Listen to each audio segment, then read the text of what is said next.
বিসমিল্লাহির রহমানির রহিম। lan yanalallaহ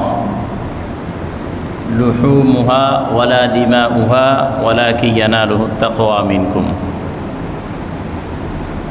আল্লাহ পাক রব্বুল আলামিন তার দরবারে কোরবানির কোনো গোশত, কোনো রক্ত, কোনো কিছুই আল্লাহর দরবারে উঠে না, যায় না, পৌঁছে না, আল্লাহ রিসিভ করে না। আল্লাহর দরবারে শুধু একমাত্র কোরবানের যে পদ্ধতি, বন্দার ভিতরে কোরবান থেকে কতটুকু আল্লাহর প্রতি প্রেম ভালোবাসা সৃষ্টি হয়েছে, বন্দা কোরবানটা কিভাবে করতে চাচ্ছে, আমি যে যা চাচ্ছি বন্দার ভিতরে তা অর্জিত হয়েছে কিনা, আমি বন্দার উপর কোরবান আবশ্যক করেছি, বন্দার ভিতরে তা জাগ্রত হয়েছে কিনা। যেমনিভাবে আমি ইব্রাহিম আলাইহিস সালাম থেকে চেয়েছিলাম, সত্যি সত্যি ইব্রাহিম আলাইহিস সালাম সন্তানকে জবে করবেই করবে, ইসমাইল আলাইহিস সালাম জবে হবেই হবে। তারা যেভাবে কোরবানের জন্য নিজেকে উৎসর্গ করলেন, আমার বান্দা তেমনিভাবে উৎসর্গ করে কিনা, আমার দেওয়া পদ্ধতি মতে কোরবানটা করে কিনা, এটা যাচাই করার জন্য আমি আমার বান্দার উপর কোরবানটা আবশ্যক করেছি, ওয়াজিব করেছি। আগের যুগে, ইসলামের একেবারে প্রাচীন যুগে, আইয়ামে জাহিলিয়ার যুগে কোরবান আজকে নতুন কিছু না। কোরবান একেবারে পৃথিবীর সৃষ্টি থেকে হযরত আদম আলাইহিস সালাম থেকে শুরু হয়ে আসছে। আস্তে আস্তে খানায়ে কাবার চতুর্পাশে এলাকাবাসী যখনই কোরবান করত, কোরবানের পশু জবে করার পর রক্ত এবং হাড্ডিগুলো খানায়ে কাবায় লিপে দিত। অর্থাৎ সে যে কোরবান করেছে, আমাদের দেশে আপনারা গ্রাম অঞ্চলে দেখেন অনেকেই বিভিন্ন মসজিদে, বিভিন্ন মাজারে সুনে লিবে। আপনারা দেখছেন কিনা জানি না, এইরকমও কিছু আছে। কেন করে আমি জানি না, এটা আমারও জানা নাই।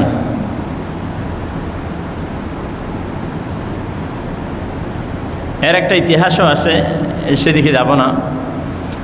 তবে খানায়ে কাবাতে শিংগুলো কেন লটকায় রাখা হতো এবং রক্তগুলো দেওয়ালের মধ্যে লিপে দিত, কারণ আল্লাহর জন্য কোরবানি করেছি, আল্লাহর ঘরে লাগিয়ে দিয়েছি, আল্লাহ কবুল করবে।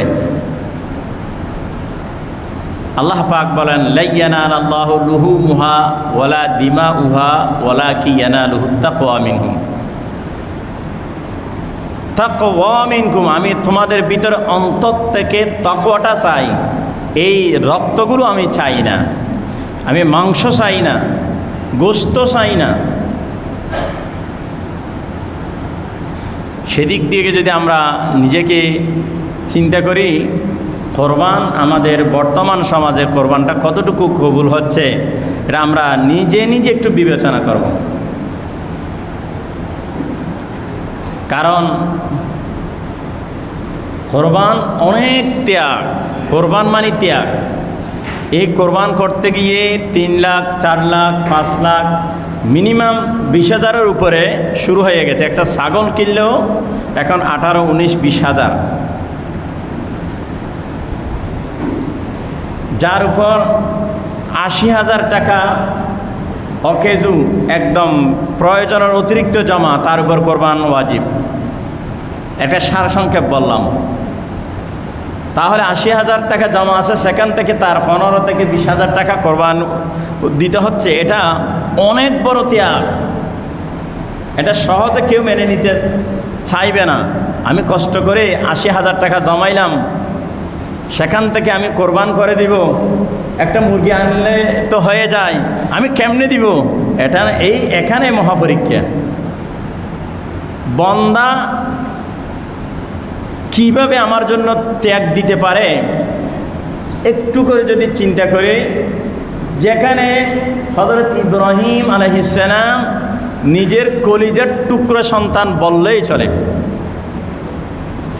এমন একজন সন্তান যিনি প্রাণ কলিজা বলে সেই অতি মহাব্বতের সন্তানকে জবে করতে 1 সেকেন্ড দ্বিধা করে নাই।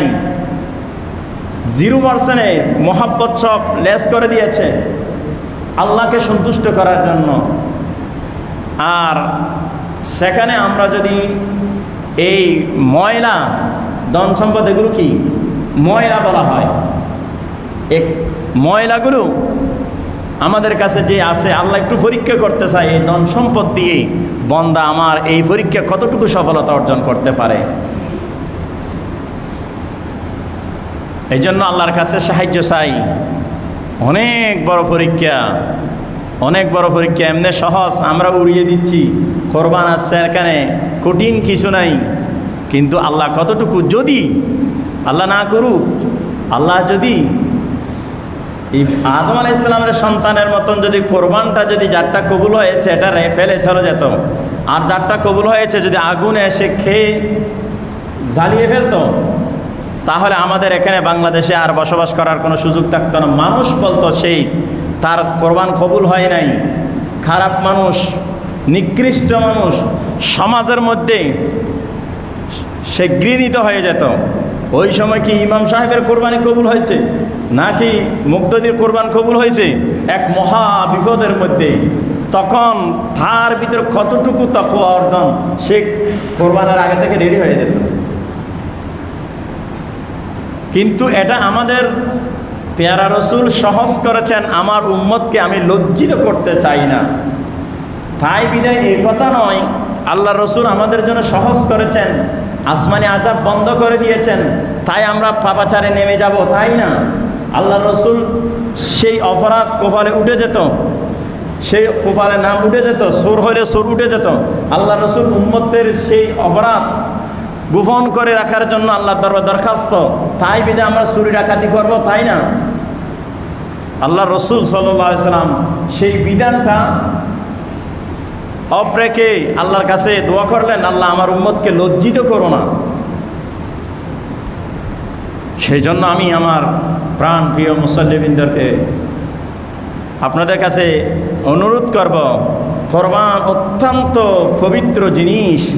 কোরবানের মধ্যে কোনো রকমের অহংকার, লোক দেখানো, গোস্ত খাওয়া এবং বিভিন্ন যেগুলো দ্বারা কোরবান নষ্ট হয় সেই কাজ যেন না হয়, আপনারা সতর্ক থাকবেন। দিচ্ছেন ত্যাগ, পাবেন তাকওয়া, তাকওয়াটা যেন হয়। যাই হোক, আমি আমার মূল আলোচনার দিকে যাচ্ছি। এবার আমার প্রথম ধাপের আলোচনা শুরু করতে যাচ্ছি, কোরবানের মাসআলা। কোরবান কাদের উপর ওয়াজিব? কোরবান ওই সমস্ত ব্যক্তিদের উপর ওয়াজিব যাদের উপর সাদকা ফিতির ওয়াজিব। সাদকা ফিতির কাদের উপর ওয়াজিব? যাদের উপর ঈদ উল ফিতরের দিন 7.5 ভরি স্বর্ণ, 52 তোলা রৌপ্য, তৎসম পরিমাণ টাকা যদি তাদের হাতে উপস্থিত থাকে, তাদের উপর ফিতরা ওয়াজিব হয়। তেমনিভাবে কোরবান 10 তারিখ, 11 তারিখ, 12 তারিখ এই 3 দিনে যদি কারো কাছে এই নেশাব পরিমাণ যদি সম্পদ জমা হয়, এর অতিরিক্ত হয়, নেশাব পরিমাণ সম্পদ, সেখানে ব্যবহৃত জিনিস বাদ দিয়ে অতিরিক্ত একদম স্বর্ণ ধরলে অনেক বেশি, একদম যেটা উম্মতের কল্যাণকর সেটা হলো রৌপ্য হিসাব করবে। এটা ফতোয়ায় স্বামীটি এইভাবে ধরা হয়েছে যে যদি বর্তমান আজকে 2024 সালে জুন মাসে হিসাব যদি করি, 80,000 টাকা যদি কারো কাছে ব্যাংকে গড়ে, এটা 10 তারিখ, 11 তারিখ, 12 তারিখ এই 3 দিনের মধ্যে সে যেরকম হোক, স্বামী হোক, স্ত্রী হোক, ছেলে হোক, নাবালেগ হইলে হবে না, বালেগ সন্তান। এক ঘরের ছেলের মধ্যে বালেগ সন্তান অনেক আছে, 4-5 ছেলে আছে, সবারও যদি 80,000-এর উপরে যদি কারো কাছে জমা থাকে 3 দিনের ভিতরে, তাহলে তাকে কোরবানির একটা অংশ, একটা ছাগল বড় পশু হলে একটা অংশ তার উপর কোরবানি ওয়াজিব হয়ে যাবে। ভালো করে খেয়াল করবেন, মাসালা অত্যন্ত জরুরি মাসালা। তবে জাকাতের বেলা 1 বছর লাগে, এখানে 1 বছর নয়, ওই 3 দিনের ভিতরে যদি থাকে। 2 নম্বর নাবালেকের কোরবানি। নাবালেক, অনেক নাবালেক আছে, অট্টালিকা সম্পত্তি আছে, তার উপর কোরবানি ওয়াজিব নয়।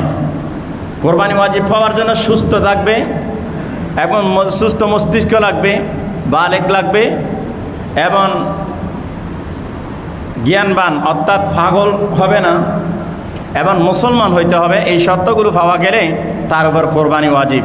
তবে পিতা যদি চায় সন্তানের পক্ষ থেকে, নাবালকের পক্ষ থেকে আমি কোরবানি দিব, আল্লাহ আমাকে সম্পদ দিয়েছে, আমি একটা গরু জবাই করব, তখন আমি আমার সন্তানদের নাম দিব, এটা মুস্তাহাব হিসেবে কবুল হবে, গ্রহণ হবে, মুস্তাহাব হবে, যেহেতু ওদের উপর ওয়াজিব নয়। এই ভাগে আরেকটা আপনাদের মাসালা বলে ফেলি। বর্তমান ফিতনার জমানায় এসে পৌঁছে গেছি। এই ফিতনার জমানায় কিছু মানুষ লেগেছে কোরবান এটা করলে ভালো, না করলে অসুবিধা নাই। একটু নাউজুবিল্লাহ বলি। এখন একটা দল বের হয়েছে, নাম ধরা যাচ্ছে না, কারণ নাম ধরলে অনেকে কষ্ট পায়। এই জন্য এটাও আমাদের দুর্বলতা। যাই হোক, এদিকে যাব না, ওদিকে যেন অনেক কিছু হয়ে যায়।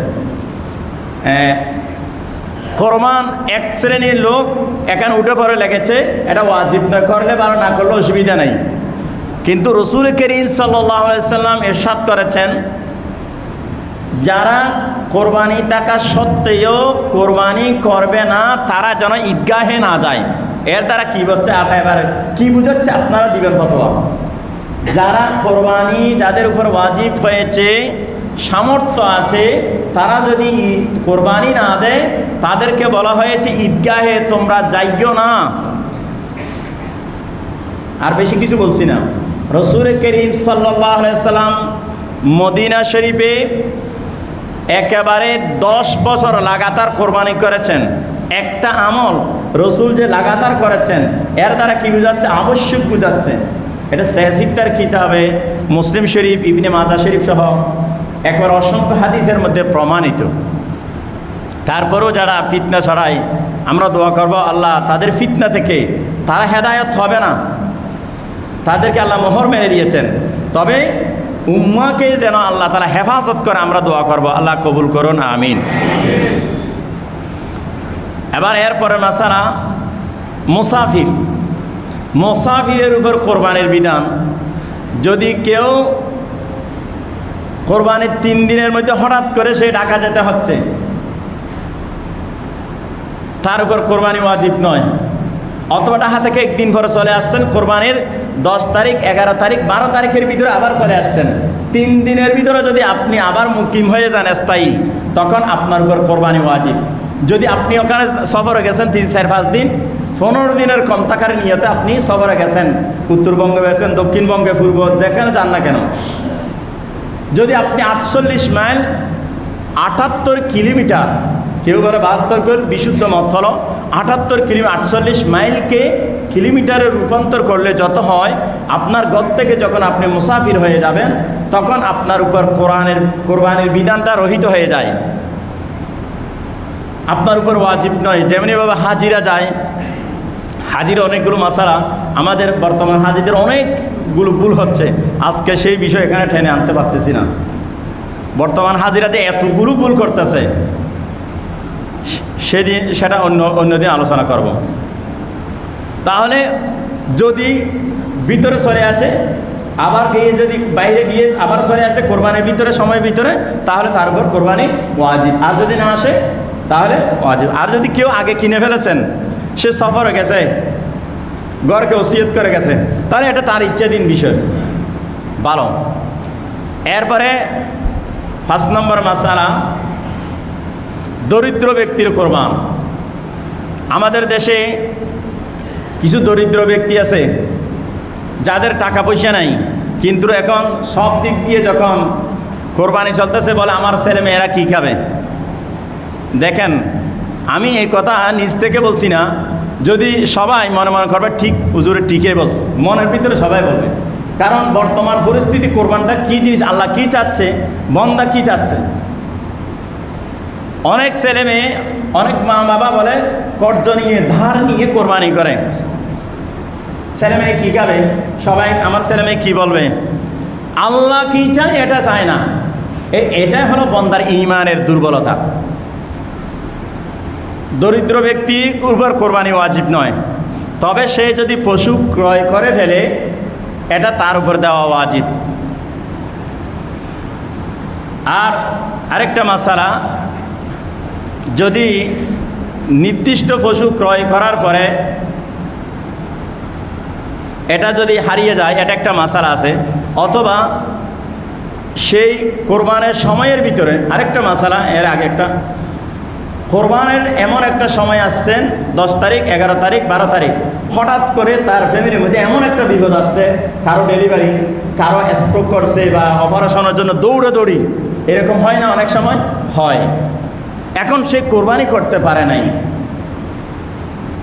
পশু ক্রয় করতে পারে নাই, বা পশু ক্রয় করছে জবে করতে পারে নাই, তার কি মাসালা হবে, কার কি সমাধান হবে? সেটা হবে, যদি পশু ক্রয় না করে, মাসালা খেয়াল করবেন, যদি পশু ক্রয় করতে না পারে, 3 দিন চলে গেল, সবার মাথার মধ্যে এখন যান বাঁচানো ফরজ, ওয়াজিব থেকে ফরজের দাম বেশি, এই জন্য সবাই ওদিকে মনোযোগী হয়ে গেলেন।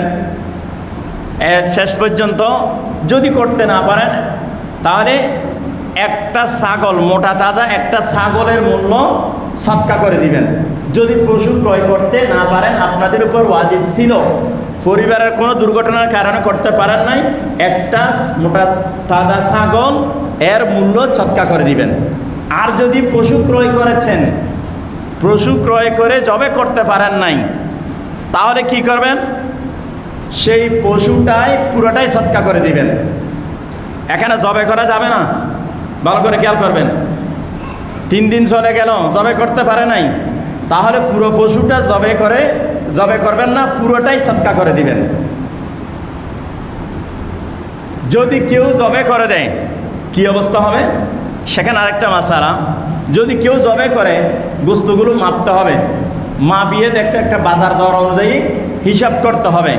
যদি এত মনের দাম এত হচ্ছে, আমি গরু কিনছি এত 1000 টাকা দিয়ে, এখন মাপে দেখতেছি গোস্তর দাম অনুযায়ী এত হচ্ছে, তবে ওই মূল্য সম পরিমাণ যা বাকি আছে এগুলো আবার সৎকার করতে হবে। আপনারা মাসালা বুঝছেন কিনা জানি না, একটু বারবার বললে আমার সময় নষ্ট হচ্ছে। এই জন্য যদি কেউ ভুলে জবে করে ফেলেন, 3 দিন পর্যন্ত আপনি সময় পান নাই দুর্ঘটনার কারণে, যদি 3 দিন পরে এসে দেখতেছেন গরু জবে হয় নাই, তাড়াতাড়ি জবে করে দিছেন। জবেহের সময় কতটুকু, 10 তারিখ ফজর থেকে 12 তারিখের মাগরিব পর্যন্ত, রাত্রে জবে করলে হবে না। হ্যাঁ, 10 তারিখ দিনে করা ভালো, 11 তারিখ দিনে করা ভালো, 12 তারিখ দিনে করা ভালো। কেউ যদি রাতে করে কোরবানি হয়ে যাবে, কিন্তু 12 তারিখ রাতে করলে আর কোরবানি হবে না, মাগরিবের পরে এটা অন্য দিন চলে গেছে। যদি মাগরিবের পর থেকে সেই পশুটা, ক্রয়কৃত পশুটা জবে করে দিছে, আগে পারে নাই, সময় অতিবাহিত হয়ে গেছে, তবে বস্তুগুলো কি করতে হবে, মাপতে হবে, মেপে দেখতে হবে, বাজার মূল্য অনুযায়ী। যেমন মনে করেন 20,000 টাকা দিয়ে গরু কিনছেন, 50,000 টাকা দিয়ে, 20,000 টাকাতে গরু নেই, ছাগল পাওয়া যাবে, 50,000 টাকায় গরু কিনছেন, মেপে দেখতেছেন এখানে 45,000 টাকার গোস্ত, তবে আর 5,000 টাকা আপনাকে সাদকা করে দিতে হবে, কারণ আপনি বেশি চতুর হয়েছেন। আপনি পুরো সাদকা করে দিলে হয়ে যেত, আপনি সালাক হয়ে গেছেন বেশি, শরীয়তের উপর আপনি হাত দিয়েছেন, এই জন্য আপনাকে আর 5,000 টাকা কী করতে হবে, সাদকা করে দিতে হবে। মাসালা খেয়াল করবেন। এরপরে 7 নম্বর মাসালা, কোরবানির দিনে যেটা বলছিলাম, রাতে যদি কেউ জবাই করে এটা হয়ে যায়, কিন্তু দিনে করা উত্তম। দিনে কোরবানির দিন একদম আর্লি করা, ভোরে ভোরে সূর্য ওঠার পরে ইশরাকের সময় থেকে কোরবানি নামাজ পড়ে কোরবানি শুরু করা উত্তম। আমাদের এবছর মনে হয় 7:30 করছে, অনেক ভালো করছে, আরও করা 6:30 করা উচিত ছিল, কারণ কোরবানি জবে করে সেখান থেকে খাওয়া একটা সুন্নত, এই সুন্নতটাও কি হয়ে যায়, দেরি হইলে মাহরুম হয়ে যায়। এরপরে 8 নম্বর, দরিদ্র ব্যক্তির পশু যদি চুরি হয়ে যায় তার কি অবস্থা? পশু ক্রয় করছেন, পশু যদি চুরি হয়ে যায়, যদি সে বড় লোক হয় তাহলে আরেকটা ক্রয় করবেন। এরপরে আর দরিদ্র ব্যক্তি যদি পশু চুরি হওয়ার পর আর তাকে আর দিতে হবে না। আবার আরেকটা মাসালা আছে, আরেকটা কিনতে হবে। যাই হোক, উত্তম মাসালা, যেহেতু সে ওয়াজিব করে নিছে এই জন্য তাকে আরেকটা কিনতে হবে, এটার উপর ফতোয়া বেশি। আর যদি দেখা যায় পশুটা চুরি হওয়ার পর পশুটা আবার পাইছে, হঠাৎ করে সন্ধান পাইছে, পশুটা ঘরের মধ্যে এসে গেছে, এখন 2টা পশু হয়ে গেছে।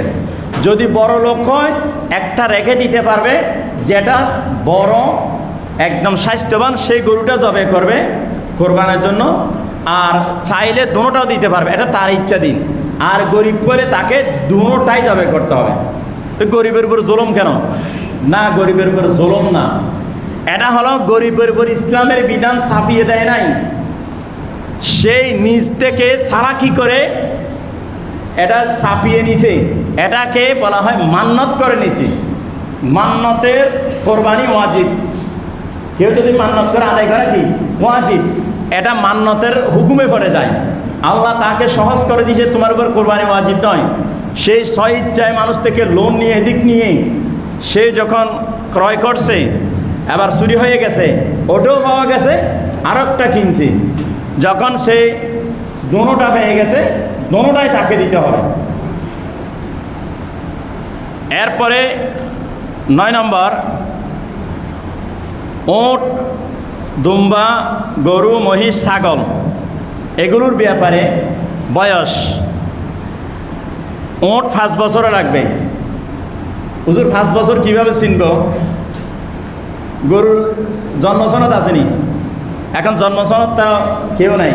জন্মসনদ যিনি বিক্রেতা ওনার উপর বিশ্বস্ততার উপর, ভাই আমি আল্লাহর রাস্তায় কোরবানি দিই, যদি বয়স কম হয় এর দায়িত্ব আপনাকে হাসরের ময়দানে জবাবদিহিতা করে পরিষ্কার করে দিবেন। একজন ইমানদার, কিতাবে বলা হয়েছে যদি সেই ইমানদার ব্যক্তি হয়, সে যদি জবানবন্দি দেয়, অবশ্যই এটা 5 বছর হয়েছে, গরু মহিষ 2 বছর হয়েছে, ছাগল 1 বছর হয়েছে, সে যদি ইমানদার হিসেবে জবানবন্দি দেয় তাহলে তার জবানবন্দির উপর এটা গরুটা ক্রয় করে জবে করা যাবে। তবে ছাগল 1 বছর, এখানে কোনো কমতি নাই। দুম্বা যদি হয়, ভেড়া ছাগল লোম অনেক বড়, এটা বোঝা মুশকিল। এই জন্য এই ছাগলগুলো এবং দুম্বাগুলো যদি 6 মাসের অতিরিক্ত 1 বছর পূর্ণ হয় না, দেখতে 1 বছরের মতো দেখা যায়, আরও বেশি বড় দেখা যায়। তবে এর ব্যাপারে একটু ছাড় আছে।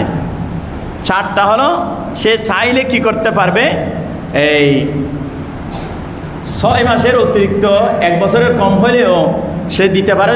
এটা হলো ভেড়া এবং দুম্বার ব্যাপারে। কিন্তু ছাগল পূর্ণ 1 বছর লাগবে। গরু, আমাদের যারা মুরব্বী শ্রেণী আছে তাদের দাঁত উঠে দাঁত দেখবেন, দাঁত না থাকলে গরু কোরবানি হবে না, খেয়াল করবেন। একটা আছে দাঁত নাই, বুড়ো হয়ে গেছে, শেষে পানি, বয়স হইতে হইতে বুড়ো হয়ে গেছে, দাঁত পড়ে গেছে, এটাও জায়েজ নাই, এত বুড়ো হয়ে গেছে। আরেকটা হলো 2-1টা পড়ে গেছে, এটা জায়েজ। কিন্তু আরেকটা একদম দাঁত নাই, এখনো বয়স হয় না, দাঁত নাই মানে বয়স হয় না। একটা ছোট্ট ছেলে যখন বয়স হয় তখন দেখবেন 1-2টা করে আস্তে আস্তে দাঁত উঠতে থাকে। যারা মুরব্বী আছে তারা জন্মসনদ লাগে না, সে দাঁত দেখে বলে দিবে সে এত বছর এত মাস হয়েছে। এবার আসেন খাসি কুরবানি। আমাদের দেশে বর্তমান এই জমানার মধ্যে এসে এই কথা শুনতে হচ্ছে। একজন বক্তা, সবাই চিনেন, আবারও সেদিকে নাম বলতে পারতেছি না, সেই বলেই ফেললো খাসি কুরবানি এখানে করা যাবে না, এটা জায়েজ হবে না। ভিডিও সার্চ করে আপনারা দেখে নিন বক্তার নামটা, খাসি কুরবানি লিখলে এসে যাবে সেই হাইলাইট বক্তা। অথচ রসুল করিম সাল্লাল্লাহু আলাইহি ওয়াসাল্লাম হাসি কোরবানি নিজের হাতে হাসি কোরবানি করেছেন। সুবহানাল্লাহ। সহিহ সিক্কার হাদিস। হাসির কোরবানি অত্যন্ত সুস্বাদু। সে নতুন গবেষক বাড়িয়েছে, স্কলার সেজেছে, বলতে আমি অনেক বড় স্কলার। যেখানে আল্লাহ রসুল নিজের হাতে করেছেন সেখানে পৃথিবীর বুকে কারো হাত দেওয়ার গবেষণা করার কোনো অনুমতি নাই। হ্যাঁ, দেখতে পারে হাদিসটা এখন সহি আছে কিনা, এখন দেখা যায় হাদিসটা তো সহি। এজন্য হাসি এবং বলদ এগুলো অবশ্যই জায়েজ আছে। এবার আসেন, ওট গরু মহিষের শরীকানা কোরবানি আবার বলতে হচ্ছে। বর্তমান ফিতনার একদল গবেষক নামদারি ফিতনাবাজ, তাও আপনাদের মোবাইলের মধ্যে সার্চ দিলে পাবেন শরীকানা কোরবানি। তাদের চেহারাগুলো দেখবেন, আপনি অবাক হয়ে গেছেন। যাদেরকে বিশ্বাস করতাম সে আমাকে এত বড় ধোঁকা দিল, আমার ইমান চুরি করতেছে। তখনই দেখবেন শরীকানা কোরবানি লেখলে সারা এসে যাবে ওই সুরগুলো, ইমান সুরগুলো এসে যাবে। তারা বলেন শরীকানা কোরবানি বলতে কিছু নেই ইসলামের মধ্যে, কোনো হাদিস নাই। অথচ মুসলিম শরীফের মধ্যে সহি হাদিস, হুদাইবিয়ার সন্ধিতে ওখানে আল্লাহ রসুল সাল্লাল্লাহু আলাইহি ওয়াসাল্লাম হযরত জাবির ইবনে আব্দুল্লাহ রাদিয়াল্লাহু তাআলা আনহু তিনি বলেন আল্লাহ রসুলের সাল্লাল্লাহু আলাইহি ওয়াসাল্লামের সামনে আমরা একটা ওট 7 জনে মিলে করে আমরা কোরবানি করেছিলাম। সুবহানাল্লাহ, মুসলিম শরীফের হাদিস। কিন্তু তারা পাবে না। আমাদের বর্তমান ফিতনাটা এমন একটা হয়ে গেছে, একটা মানুষ যখন ভাইরাল হয়ে যায় তখন তার কথা আল্লাহর কথা মনে করে। একজন ব্যক্তি যখন রসুলের নবুয়ত নিয়ে অস্বীকৃতি করলো, কিন্তু দেখে কোটি মানুষ তার পিছনে লেগে গেছে, আমরা কোরআন হাদিস দেখবো না, ওই বক্তা সঠিক ছিল। এমনকি আমাকেও প্রশ্নের সম্মুখীন হতে হয়েছে, আমি কেন নাম বললাম, আমাকেও অনেক টসালিন করা হয়েছে। এগুলো নাম কেন, এই মুনাফিকের নাম কেন বললাম। এখন তারাই ফতোয়া দিয়ে দিয়েছে শরীকানা কোরবানি করা যাবে। এক গরুতে, এক উটে, একটা মহিষে 7 জন শরীক হয়ে কোরবানি করা যাবে। এটা সহি সনদে মুসলিম শরীফ, আর কিছু সহি মুসলিম। এরপরে সামনের দিকে সময় সংক্ষিপ্ত, গোস্ত খাওয়ার কোরবানি যদি কেউ করে থাকে আল্লাহর ওয়াস্তে, যারা শরীকানা বসবেন তারা বসে সিদ্ধান্ত নেবেন আল্লাহর ওয়াস্তে, এটা তাকওয়ার জন্য, যেন কারো এর খারাপ নিয়ত থাকলে বের করে দিবেন। এরপরে পশু সুন্দর দেখে কিনবেন, কেজি মাফা কিনবেন না আল্লাহর ওয়াস্তে। টাকা পয়সা এটা আপনার বুদ্ধি দিয়ে দেখবেন, ঠকা না ঠকা এগুলো আপনি যাই বলেন তাই দিবেন। আপনাকে আল্লাহ বুদ্ধি দিছে, এইভাবে কিনবেন। ল্যাংড়া, কাটা, চিরা, শিং থিং ভাঙা এগুলোর দিকে একদম যাবেন না কম টাকার জন্য। আমি সংক্ষিপ্ত সময় শেষ, সেই জন্য তাড়াতাড়ি বলতেছি। এরপরে গর্ভবতী যদি কোনো থাকে, আপনি বুঝতে পারেন নাই, তাহলে গর্ভে সেই বাচ্চা যদি জীবিত থাকে তাকে সহ জবে করে দিবেন। আর যদি একদম ডেলিভারির কাছে যে বুঝতে পারেন, এটা না করাই উত্তম, করলে কোরবানি করলে আদায় হয়ে যাবে। এরপর ভালো পশু ক্রয় করছেন ভালো, কিন্তু হঠাৎ করে দেখা যায় একদম হঠাৎ করে অজান্তেই একটা দোষ প্রকাশ হয়ে গেল। বড় লোক হলে আরেকটা দিবেন, আর গরিব হলে এটা দিয়ে দিলে হয়ে যাবে। নিজের গরু নিজে জবে করা উত্তম, নিজের পশু। তবে দোয়া অবশ্যই পরিষ্কার, বিসমিল্লাহি আল্লাহু আকবার স্পর্শ করে পরিষ্কার ভাষায় দোয়াটা